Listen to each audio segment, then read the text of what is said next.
you're experiencing lag spikes in League of Legends, there are several steps you can take to potentially resolve the issue. Follow this guide for a quick fix. Step 1. Check your internet connection. Ensure that your internet connection is stable. You can do this by running a speed test and checking for any interruptions or fluctuations in your connection. Step 2. Close background applications. Shut down any unnecessary applications running in the background that may be using bandwidth or system resources. This includes streaming services, downloads, and other online applications. Step 3. Update network drivers.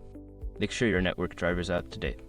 Visit the manufacturer's website for your network adapter and download the latest drivers to improve performance and connectivity. Step 4. Change in-game settings. Lower your in-game graphics settings to reduce the load on your system. This can help improve performance and reduce lag spikes during gameplay. Step 5. Use a wired connection. If you're currently using Wi-Fi, switch to a wired Ethernet connection. This can provide a more stable and faster internet connection, reducing the likelihood of lag spikes. By following these steps, you should see an improvement in your gameplay experience. If issues persist, consider reaching out to your internet service provider or checking for server issues with League of Legends.